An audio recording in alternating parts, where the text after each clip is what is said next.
So, did you go to the thing this morning? Candlelight Vigil? Yes, I did. Tell us about that. This morning, the Sunrise Remembrance was held at the Clark County Convention Center, and it was really nice. It was actually very well done, very tasteful, and I got to shake hands with Sheriff Lombardo, Stephen Shuck, Aaron Rouse walked by. I said hey to him, didn't necessarily shake his hand. Long story about that one, but Sisolak was there as well. So all the big guys were there, and I was right up front. So I got really good video of that. Sisolak is the governor of Nevada. The governor. And did he speak? Yes, he did. Yes, he did. Anything of note? Not really, but there's something that is of note. If he mentioned it, I didn't catch it because I was probably too busy trying to film. And what's happening is he assigned a committee, 7-member committee, to come up with a permanent memorial for the 58, and of course the survivors as well. But the problem with that is so I was distracted. There's a necklace on the ground. The problem with that, or maybe it's not a problem. We'll see. There's your tanks in the background. Is that he didn't come out like months ago and say, hey, we're wanting to do this. Let's get some feedback and let's talk to everybody. So he's going to have these 7 members. They're going to come up with a permanent memorial, but it doesn't sound like it's too open to the public. Now there's a vote on the committee tomorrow, a vote for the actual committee tomorrow. I'm going to make certain to attend that to find out exactly how they plan on doing this. Because it's crucial, because right now the Memorial Gardens, you're familiar with Las Vegas, so imagine how far down the Memorial Gardens are, or Memory Gardens or whatever, as compared to where I'm at right now. And so if you come to Vegas and you're wanting to honor the fallen, there's nothing here. The only memorial here is Melissa's, and thanks to Eddie Schmitz for coming through and making it more of a permanent memorial. And so we'll take a look at that in a minute, but there's nothing here. There's it's all, you can see it's just the dirt lot. They're going to turn this into a parking lot for the stadium across the way there, which you can actually see between Mandalay Bay and Delano. I said it right that time. I always say Delano. Delano.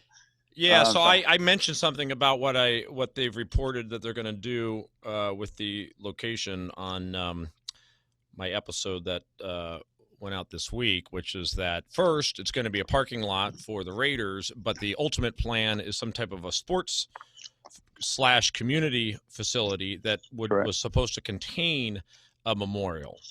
Correct.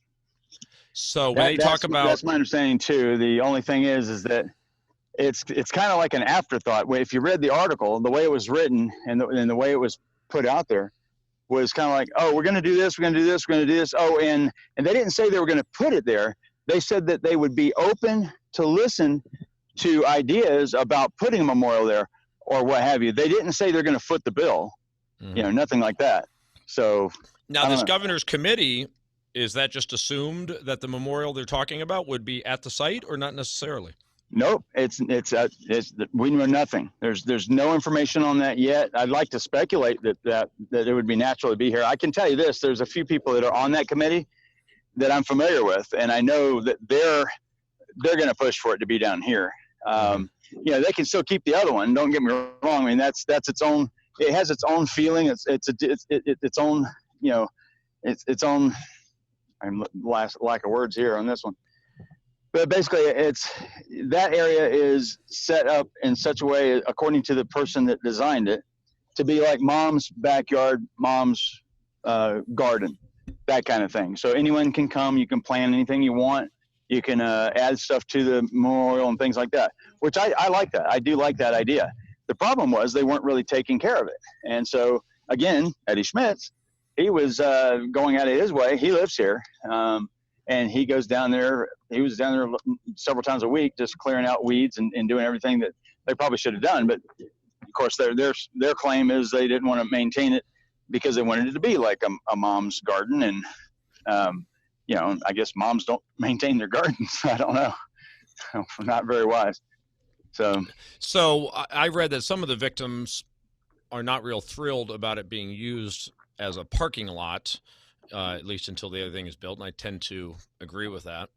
I do too. Well, I guess if I had my druthers, if I had to choose between it being a parking lot and a training facility for SWAT, which was the original plan that they came up with, they were going to donate it to LVMPD as a training facility for SWAT. Now, there's two sides of the fences there. Some people could say, well, that'd be great because then they would be right here if another situation happened. But the problem is that there's a lot of people that have some issues with LVMPD as far as the investigation was concerned, the information coming out and so forth. So it kind of like rubbed people wrong as well. So putting a parking lot there, you're basically going to pave over the entire area where family members died and make a parking lot, and then have a healing center, which would be for the players, more of a medical sports facility, or, like a rec room and weightlifting and stuff like that, I guess. So I guess with windows so people can come watch everybody work out. I don't know how they would do that, but that would make sense, I guess. Yeah. Well, I would imagine the victims also would not be thrilled with the idea that MGM is the one putting together the memorial. A little ironic considering their failure to take responsibility to date. Yeah, I think you hit the nail on the head with that one. I think the situation is that, and that what would MGM do? They're part of the problem, but they also need to be part of the solution. There needs to be some healing process involved, and it needs to involve MGM. MGM needs to, the mediation is pretty close to over, and they really need to come forward and say, look, this. They don't even have to preface it. They don't have to admit liability or anything. If people died on their property, if someone dies on your property, a bunch of people, 58 people die on your property, over 400 shot, over 800 injured, and 22,000 that attended the event, you should have an obligation to do something a little bit more than just tell people you're going to build a parking lot. Yeah. Well, I think it would behoove the attorneys for the victims to make that part of the settlement. What money they're going to designate to a memorial, and when they're going to build it, where they're going to build it, et cetera. And that was mentioned. Rest in peace, Catherine Lombardo. We did have some talks about that, but I never got any answer back. It was more or less in passing. So before we talk about, since you're at the tanks, I want to talk about them, but also since you just mentioned the settlement, give us an update on what you know about the settlement with the victims. Well, the settlement with the victims, there's several things I can bring you up to speed on. A lot of people weren't aware that back in the beginning, Sheriff Lombardo and Governor Sisolak put together a GoFundMe type account, and that people could donate quite a bit of money into it. Those monies have been distributed. I don't think a lot of people are aware of it. Where I won't say the dollar. I know the dollar amount, but I'm not going to say the dollar amount. A specific dollar amount was distributed amongst the 58 families of the victims. And then a different amount was distributed amongst all the other remaining victims, or I don't know how they distributed that part of what the actual dollar amounts there were. I'm familiar with the dollar amounts for the 58, but not the other. And so that's been done. So that's complete. Now, as far as the update on the mediation, I believe on the 15th, they're going to go back in and do some more talks. I don't know. I mean, I kind of know some of the discussions, but not enough to really come out here and report on it. And be sure about what I'm saying, but the 15th, I believe, is going to be more ironing out the details. It's a lot of logistics to move $800 and some odd million into the pockets of the people that deserve it. But the other end of the spectrum is too is that, of course, the lawyers, they're not going to be happy until they get more and more and more and more. They want it to actually hurt MGM, and so I'm sure that they're looking for ways to make that dollar amount higher, because that's what they're paid to do. Mm-hmm. So you think there's still two open questions. What's the total amount, and then how we're going to distribute it? Correct. So that means that we haven't made a lot of progress. That's correct. Sorry about that. Hit the wire there. That's true. I think, well, the progress has been made. I think most of it is complete. I don't think there's a lot to work with here, other than some of the, iron out the particulars and what have you.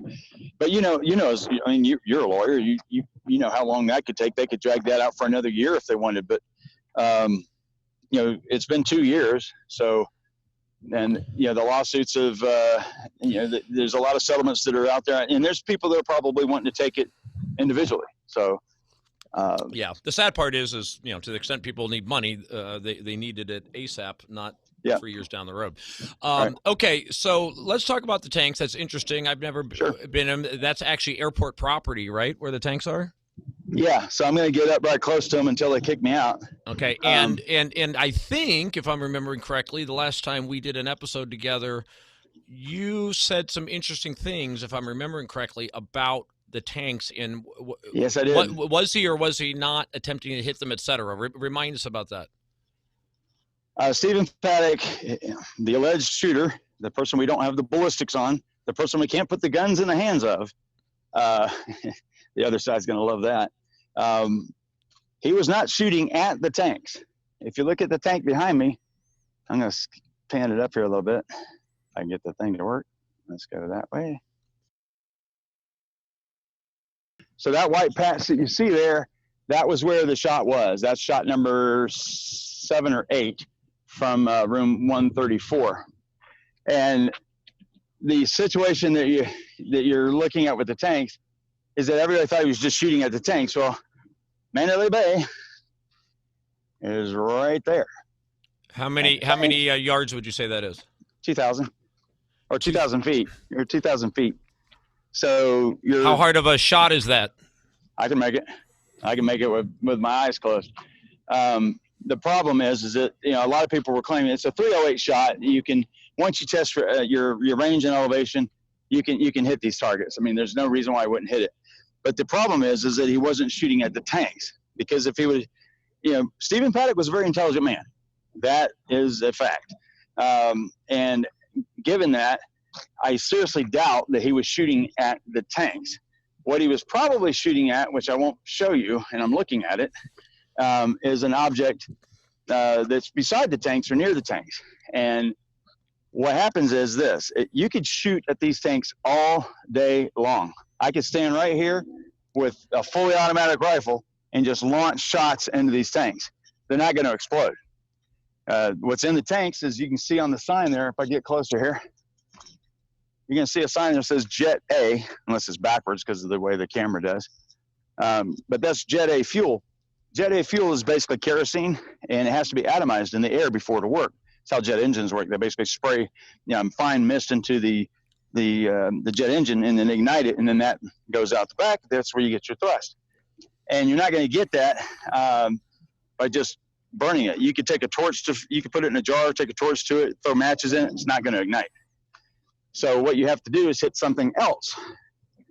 So inside this area here, and actually I just noticed they actually changed it, which is good. There was a object that was over here that apparently doesn't appear to be there anymore. And that object, there's another one on top of the tank. And if you hit that, it's already pressurized.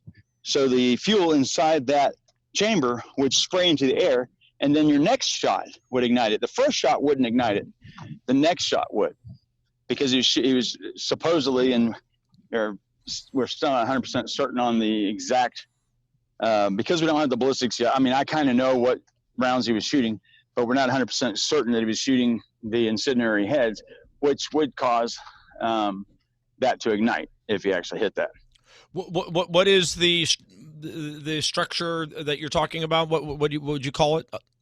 Well, for FAA won't allow me to say what it is, so I'm not going to say it. But it'd be like telling someone how to do something, like giving them an instruction manual. Anyway, it's another type of tank.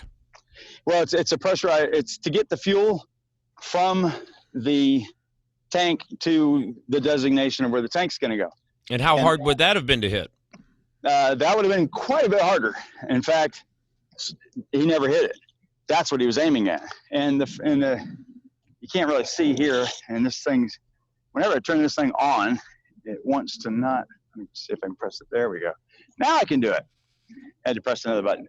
So I'm going to show you. He hit this tank twice. So the object he was aiming at was obviously in this direction, and the particular object was most likely on top of this tank.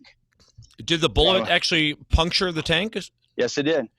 So, It punctured the tank. So gas would have been leaking out if it was that filled?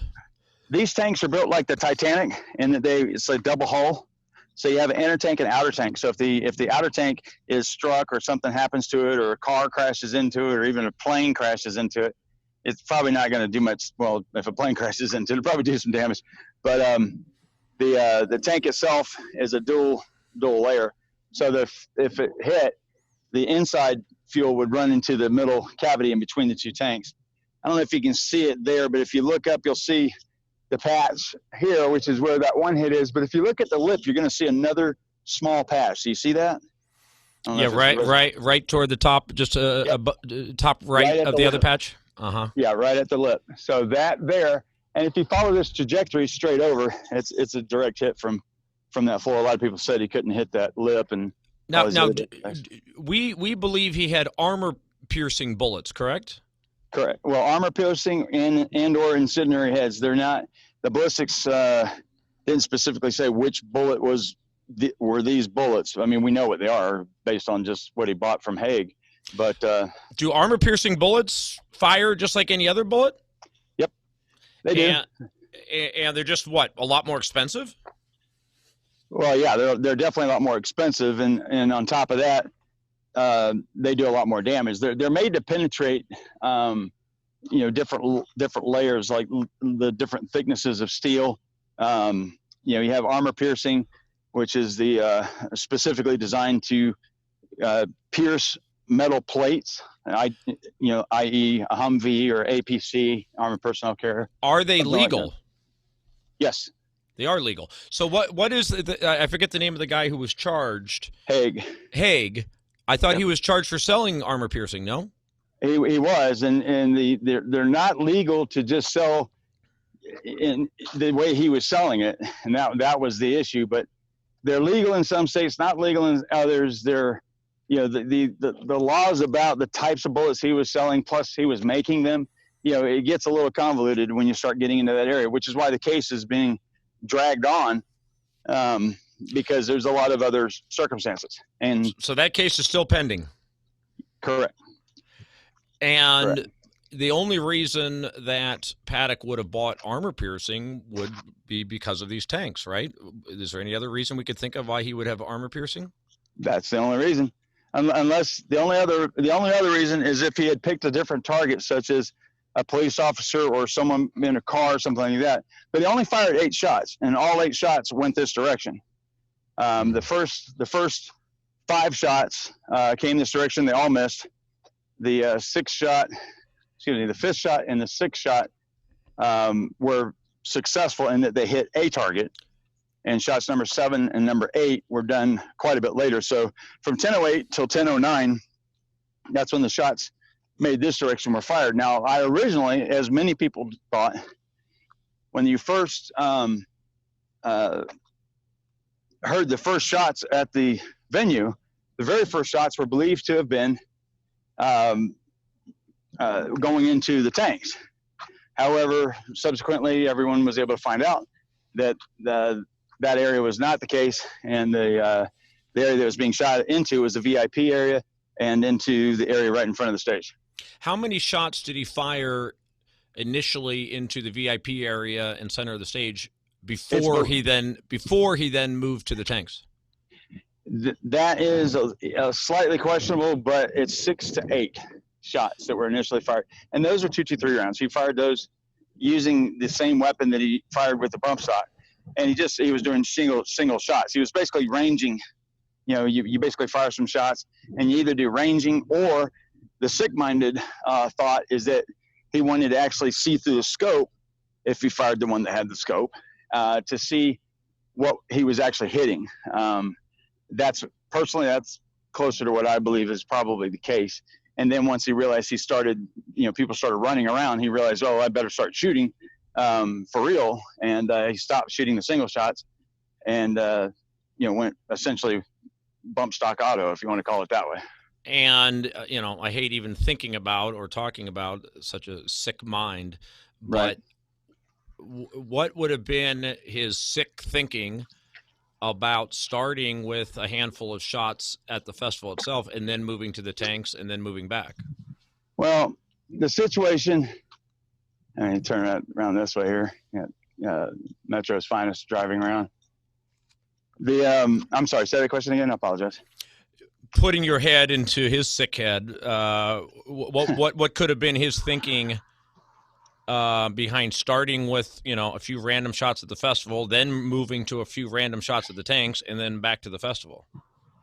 Well, the first few shots, again, being the sick-minded individual, and then starting the other shots and then switching off. He didn't really switch back and forth. The only time he did, he was basically in my mind. Now, this is speculation on my part, because obviously we don't have the person to talk to. But based on my history and looking at these things, the first shots were basically into that VIP area or very close to where Jason Aldean was. So the question could be, was he shooting at Jason Aldean? And did he miss those shots and hit the people in there? Now, I'll walk over there in a minute and I'll show you exactly how that angle is, and you can get a very good perspective of how that would work. Do you think he could see Jason Aldean from his window? Yeah. Yep.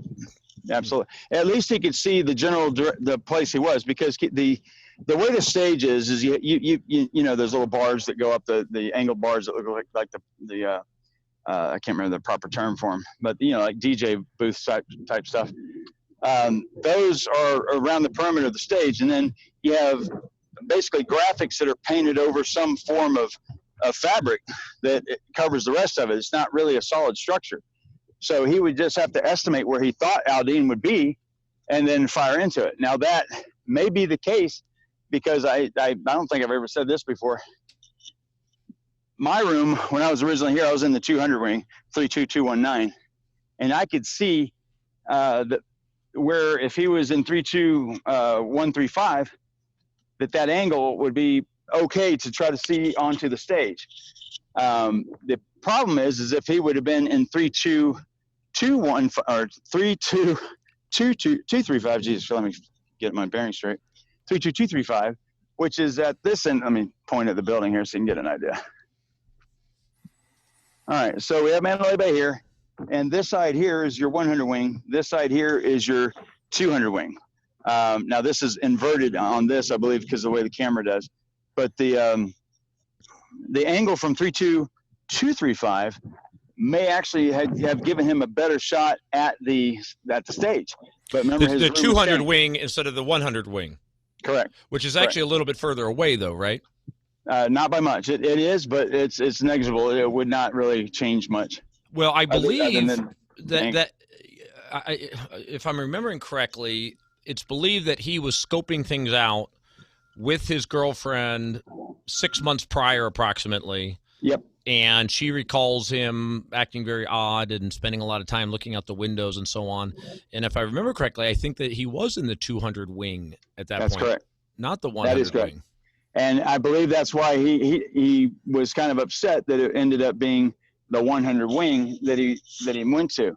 And with that being the case, now keep in mind, he was, she was even saying that he was, going back and forth from window to window, and they're looking at what she thought at the time, according to her statement, is that he liked watching the planes take off. So from there, we're literally right next door to the airport. I'm at the back entrance to McCarran. I'm within 50 feet of that gate. And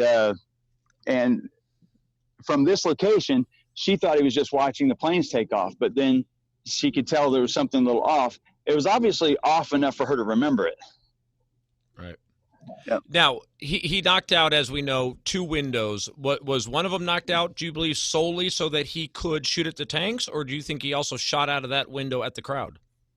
He never shot out the window. The window was hammered out. I actually have one right here. Let's take a look at it. Yeah, sorry. It's my understanding he hammered them both out. But as far as what shooting he did out of that second window, that would have been at the tanks. Correct. The shooting out of the second window, room 134, the same room that Brian Hodge said he was staying in, that room is where he shot at the tanks. And all 8 shots from that room, the 6 that were done between 10:08 and 10:09, and the 2 that were done 20 seconds before he committed suicide, those were done from that room. And there were no – go ahead. Yeah, it's all the other shooting was out of the other window at the crowd. Correct. And what do you think about the floor, the 30-second floor? Is that, do you think, the most optimal floor he could have chosen, essentially, or? Any sniper knows this. If you're firing from an elevated position, as long as you're above the highest object that would be an obstacle for sight to range, then that would be ideal. So in this case, where he was ideal. If you look back behind me too, originally people thought that one of the shooters may have been in those two towers there that was originally for a Ferris wheel that was going to go here. And then over here on this side, which you can't really see, but you can see the McDonald's sign probably in the distance. And there's a mound right there. And some Mike Adams, I'll just name him, I don't really care, I don't have very little respect for the guy. He said that was probably where your second shooter was that mound. But any elevated position would be advantageous. But obviously the 32nd floor, even higher would be even better. But there's a certain point when you get too high that you have to account for gravity pulling the bullet down at a different angle. So your calculations are going to be different. And I think that's why he wanted to check his calculations, because the calculations generally that give you bullet drop are based on a person firing level at a target. They're not necessarily calculated at a altitude. So if you're already at 300 or so feet firing down, those calculations don't work as well. That's why snipers have a different set of calculations, or how to do calculations. They actually have computers now that do it. But that's just one of the ways. Whenever you're trying to shoot at an object, every time you look at calculations, it's based on you shooting a straight trajectory. It's where you have to aim your rifle. And he was making these calculations, right? Isn't that one of the things that was found in the room? Yeah, there was a note that was found in the room that was on the table or on the floor, depending on which statement you're reading. That note had the calculations for the correct distance into the venue. So the calculations were strictly for the venue, and they weren't necessarily for the tanks. So you have to take a look at those and try to decipher how he was calculating those. But generally, that's what that was. There were calculations for windage, elevation, and so forth for distance. And remind me, where are we on bump stock now? Has that been banned or not? Banned countrywide. They were President Trump did an executive, I think he did an executive order on that one, or they passed it to Congress really fast, but it's banned nationwide. Mm-hmm. And I assume that was something that you were very familiar with. I mean, most of us had never heard of this thing called bump stock. I assume you were pretty familiar with it? Yeah, I'm familiar with it. The bump stock is a device that basically you attach to the stock area of a weapon. And essentially imagine it having a spring inside. And as you pull the trigger, the weapon pulls back because of the ejection of the bullet out the front. And then you're hitting the spring mechanism. So you have to learn a balance to hold the weapon as it moves back and forth, bouncing off the spring and going forward, chambering around, firing the round, and then coming back, chambering around, firing around, and coming back. And so it's a balancing act to learn. You can learn it really quick. The muscle memory to learning a bump stock is very quick. Have you ever used it? I've fired it maybe 3 times, and I didn't care for them. They hurt you. They're hard on the shoulder. They're not that bad, but they're just hard on the shoulder. I like, if I'm going to go fully auto, I used to have an MP5, and that was a great shooting gun. And fully auto is, obviously the way to go. But do you think what do you think about the number of shots he fired, which was over 1,000, right, in a 10-minute period, and he's a guy in not the best health, right? Is it your theory that that's probably the reason he stopped? He just was out of gas? Absolutely, and you can tell that by the very last round. Or the very last volley. You can actually hear the firing pattern change as he's firing. In the beginning, when people were analyzing the weapon fire, they thought it was like a M240 or a belt-fed, any of the belt-fed series of automatics or something along those lines. It clearly wasn't. They thought that because of the sound it made, but if you look at the way Mandalay Bay is made, it's a curved building, so you're in a parabolic curve this way, and that obviously amplifies the effect, much like if you would shout into a bowl. But anyway, that's a bad analogy, but it kind of works. But as far as the bump stock being an ideal choice, no, it would not be an ideal choice. But Well, automatic rifles are illegal though, so if you can't get your hands on them, they're your second best option. well, he could have got one. They're not illegal. You just have to have a Class 3 license to get it. I used to be a federally licensed firearms dealer under my business called World of Weapons, and we sold quite a few weapons, obviously, but mostly it was knives and especially products for the movies. So how would an individual Joe like Paddock get a Class 3 license? To go for the Doc 3 stamp, you submit a form that goes to ATF. Whenever you buy a weapon, there's a form called the 4473. That's your yellow form that you fill out, and that goes to ATF. And you have a 3-day waiting period, which is part of the Brady bill, which when Brady was shot, it was to make people wait 3 days because of Hinckley. But with that type of a Class 3, the waiting is a little bit longer. They do a little bit more investigating into what it is you want it for, whatever. But most people get them for sport shooting and stuff like that. And I can't think of anyone I've ever known or anyone that I've ever sold a firearm to buy a fully auto weapon and go hunting with it. So it's really just for sporting or for what have you.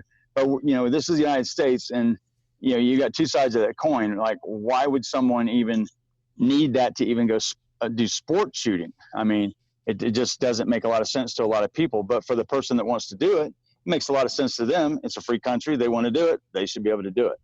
So what reason would Paddock have given for his desire for an automatic rifle, and that would have satisfied the guy issuing the license?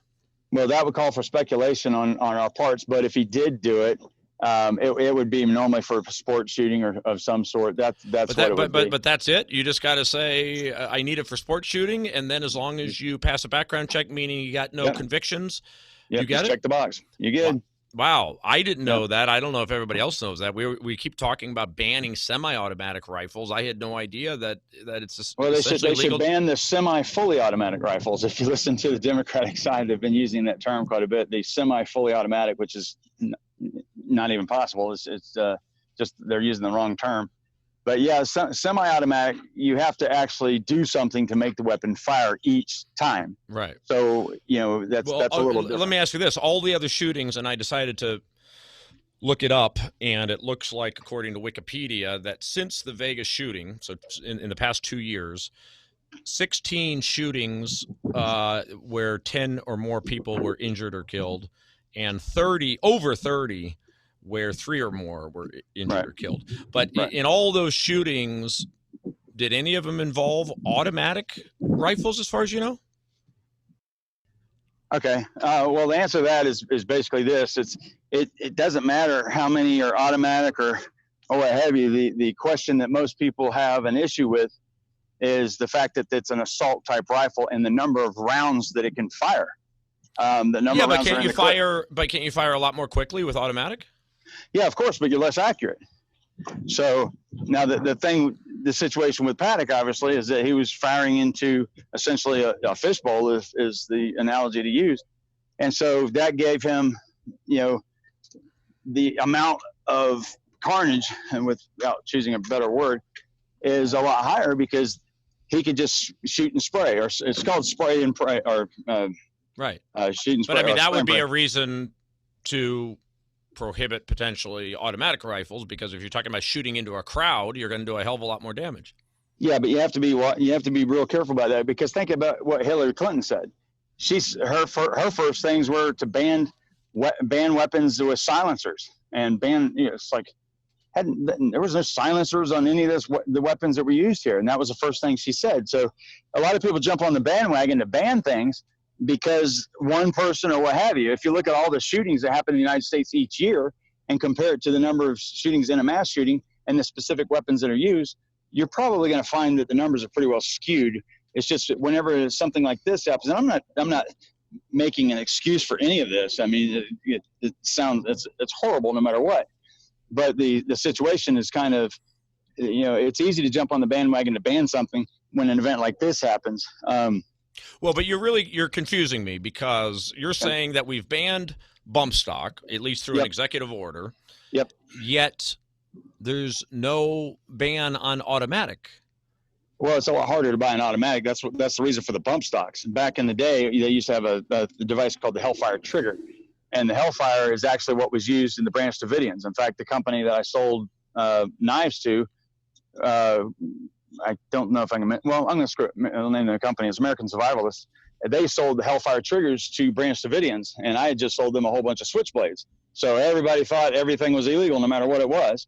And I didn't sell the Branch Davidians switchblades, I sold them to American Survivalists. But that Hellfire trigger is just a spring mechanism that went right on the trigger, much like the bump stock is a spring mechanism for the stock area. The Hellfire trigger was simply went behind the trigger and you just put your finger in there and the trigger would bounce back and forth into your hand. Is that legal today? Not now. And that's the issue, is they come up with these devices and they keep circumventing the laws, and they keep allowing for loopholes in these laws to have other devices made. You think it would be simple just to say any device that makes a weapon fire unnaturally, meaning that it would otherwise it wouldn't fire without this device in a pattern that would be considered automatic or semi-automatic, should be illegal to the general public. And I agree with that. I think that's fair. Why wouldn't Paddock have gone ahead and gotten automatic rifles? Good question. He had the money, obviously, and he had the time because he planned this over a decent period of time. So that's a good question.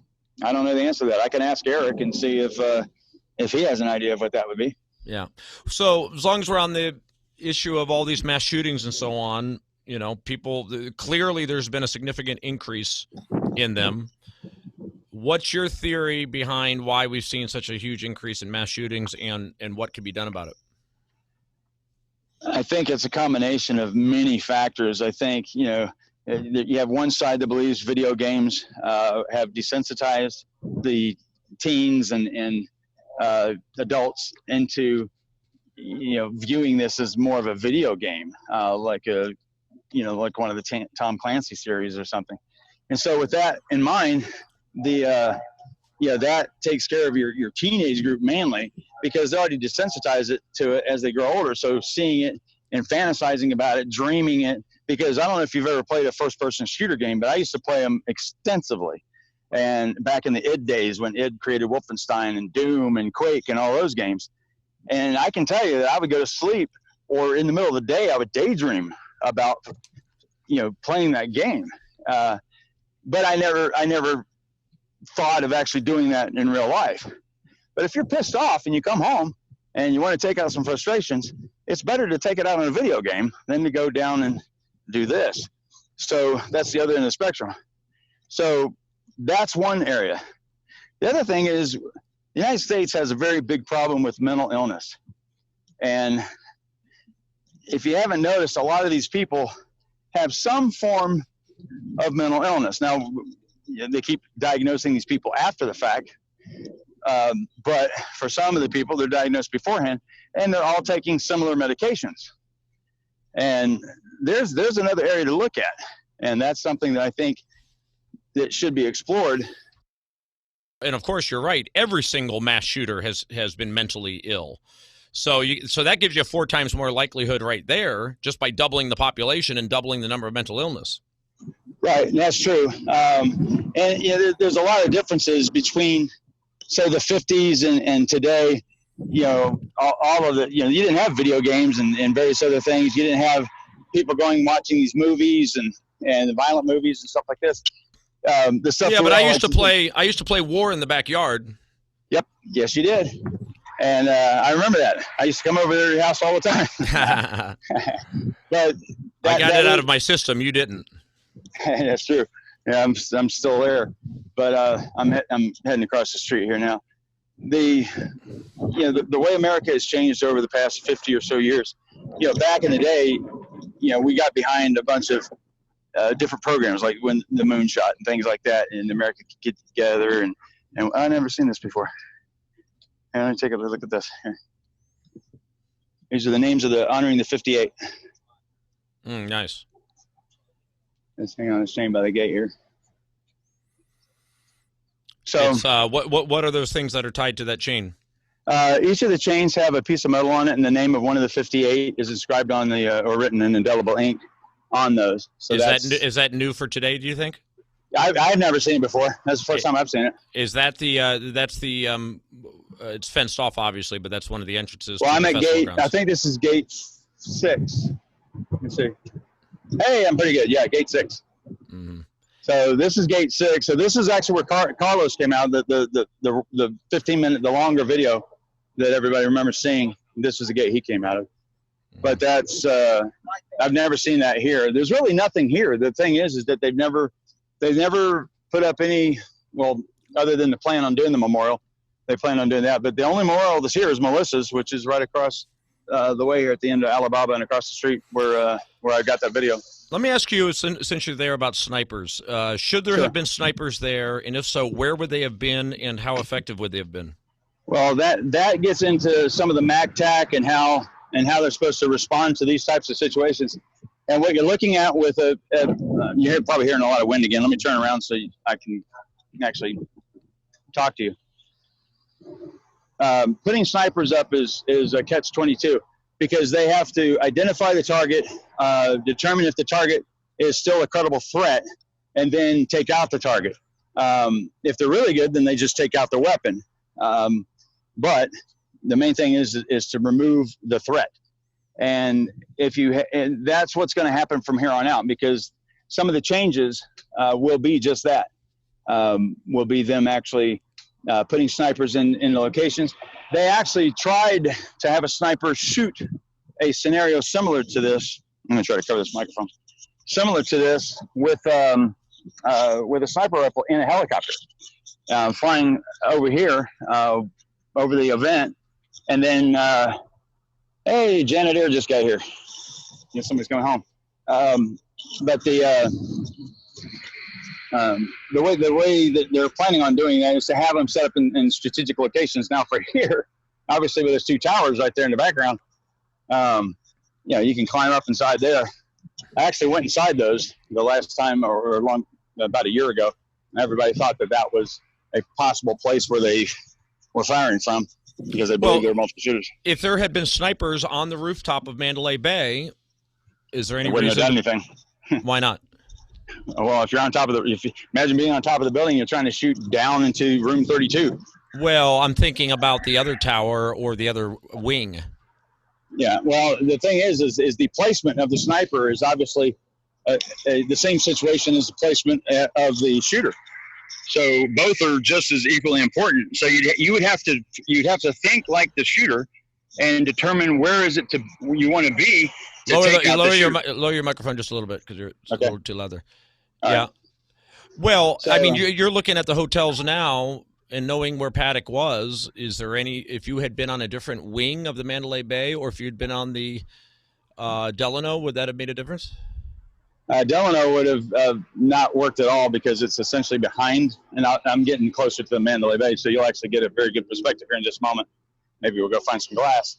But the angle wouldn't work. Now, if my room in 32219, I could shoot at one of the rooms, so I would not have been able to hit him in 32135.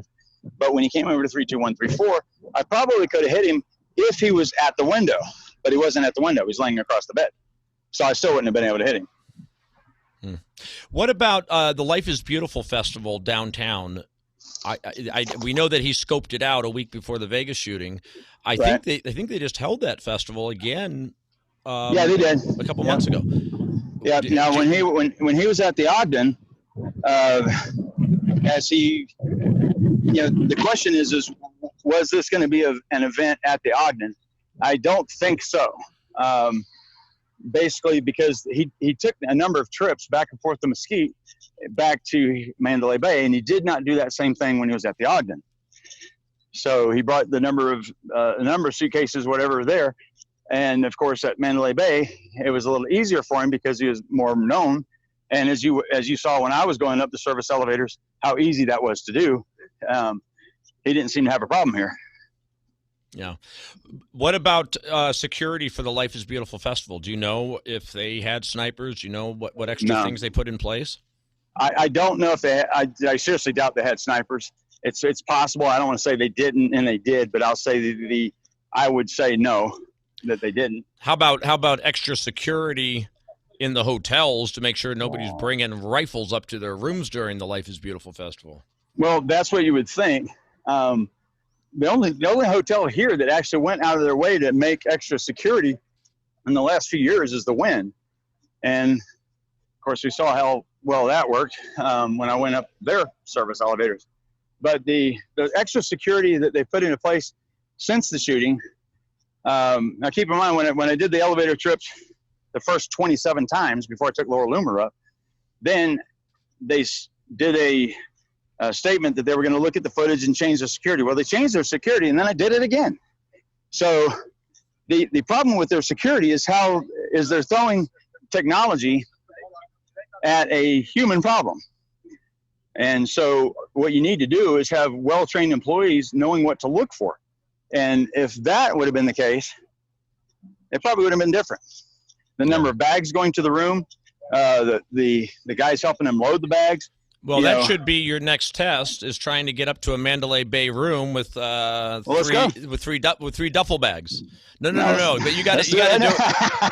You got to do it with 3 duffel bags. You don't want to do this live? Come on, Jim. The ratings on your show would go through the roof. Well, I am going to do that while I'm here. So if this airs tomorrow, they're going to know about it. So they'll probably put me on some sort of list, but who knows? I'm probably on that list because we'll see how good their facial recognition technology is. Let me ask you for an update on FBI, FOIA requests, etc. Okay. What do you know about? Is the FBI going to release anything else? And aren't there these outstanding FOIA requests trying to get the information? Because all we've seen so far is a 2.5-page letter. Yeah, and the thing is, what people have to remember is the FBI was not the lead on this case. LVMPD was the lead. The FBI was a supportive role. So we were looking for a report that we probably should have thought more clearly about and understood that we weren't going to get that. But all of what I was told, and what my understanding is that all of the reports were sent back to LVMPD, and that they should have disseminated those out to the public or out to the media as they were required to do by the court. And they didn't do that. In fact, it's my estimate and the estimate of a few other people here that they're behind the scenes guys that I actually I owe a lot of credit to. There's 2 guys here. Well, of course, one is Wego and the other is LVSA on YouTube. And those guys have done a tremendous amount of work on archiving all of this information. And what has come out of that, especially with the work of LVSA, is, and that's Las Vegas Shooting Archive, by the way. What's come out of that is that there's an estimate of at least probably about 50% of the documents and videos, so body-worn camera videos and various other footage and stuff that was supposed to be released to the media was never done. So the court order, effectively, Sheriff Lombardo and the LVMPD is in contempt of court because they were ordered to release it all. That would mean everything, including whatever they've acquired from the cameras that were taken from the public, the footage from people's cell phones, if they did do that, and quite a few other things. But we've never seen it. What about the plaintiff's lawyers? I would think they would want this information, and they certainly have the resources to get it. You would think, and I don't think I think at a certain point, once they realize that the case has gone into settlement talks, that maybe that part of the action on their part would slow down, and that would probably hinder their ability to do stuff. If they're still hammering the other lawyers while they're trying to get other stuff, the other lawyers probably wouldn't respond in kind. So they probably have an agreement of saying, okay, you're going to stop what you're doing there, and we're going to negotiate on the amount at this point. No more asking for this or that. As far as documents from the FBI, though, I think Rouse has been quoted as saying that we've got over 1,000 agents and over 100 offices investigating this. So that sounds like a lot of work product. There's a lot, and I have with another person. Her name is, we'll just call her Michelle. She was able to get a FOIA approved, and I'm going to help her with that. And we've got 28 CDs worth of information coming to us for over 14,000 documents, all on just Stephen Paddock. That's 14,000 documents or pages just on Stephen Paddock. So, and we don't know really what's all going to be included in there. My FOIA requests, I've got 3 in there that are fairly large requests. And mainly, I'm trying to get the ballistics right now. Is what I've been trying to do. I was going to ask Sheriff Lombardo that this morning. And what has the FBI said in response to your FOIA requests? Nothing so far. They haven't really approved or disapproved it. They said that one of them said it was overly broad and burdensome, and that it would be handled by. And I got that basic response that a lot of people got back, was that all the information will be put into the FBI vault. But the FBI vault is not a term of a physical location. It's actually part of their website, that they put information that they release to the public in a certain area where you can go take a look at it and what have you. And that's where they said they're going to put it. But it's 2 years now, and we don't have anything there. And I'm hoping that they're not going to wait until they get, all of it that they're going to do done and put it in there. They can make it a work in progress and just put it in there, because it's a large amount of information. Yeah, they made a lot of bold conclusions in that 2.5-page letter, including that ISIS had absolutely nothing to do with it. I would just like to see some of the supporting documentation.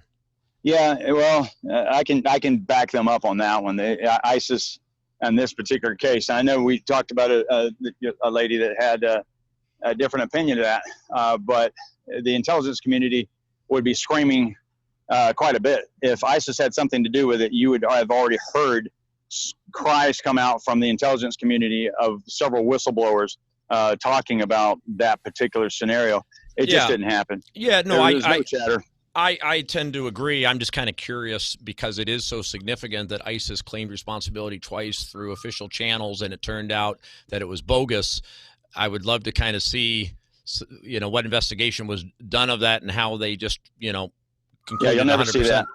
Yeah, they're never going to show you that. They're not going to say how they were able to find out something wasn't going to happen. The intelligence community is not very good on that. They're going to basically tell you that through our investigation and through blah, blah, blah, we were able to determine ISIS had nothing to do with it, and that's all you're going to hear.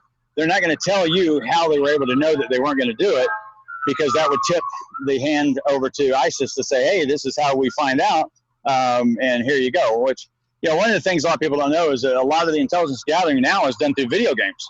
Sorry about the background noise. But a lot of the intelligence gathering is actually done through video games. You have a lot of people that are hired to work for, we'll just call it a agency somewhere, and they play video games all day long, and they play the video games with ISIS members. Would you believe that? Isn't that crazy? That's what they do, and because that is now the communication of choice. Ex-ISIS members or current? Current ISIS members. And the reason, well, not so current now, because ISIS is pretty old.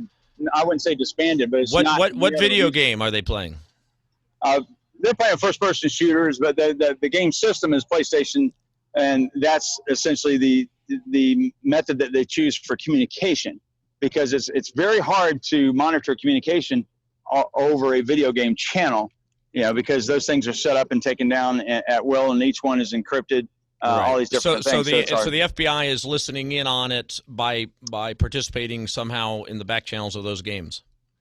Not the FBI, but yes, CIA. CIA would be U.S. one Army. Of them. Keep guessing. You say in the 3-letter range, and you'll get it eventually. But I'll neither confirm nor deny. 3-letter range. DEA? No. No, wouldn't be DEA. DEA would be domestic. CIA would be foreign and domestic, and there's another agency that handles just primarily like 99% foreign. Mm-hmm. All right, we'll come up. It's the largest agency in the world of its type. I'm out of guesses. Come on, all right. Come on, Michael. Okay, all of our listeners, I'm sure, know what it is. I'm the only one dumb enough not to figure it out. Well, we'll just say, look up this address, 9800 Savage Road. I'll give you that. How's that? Okay.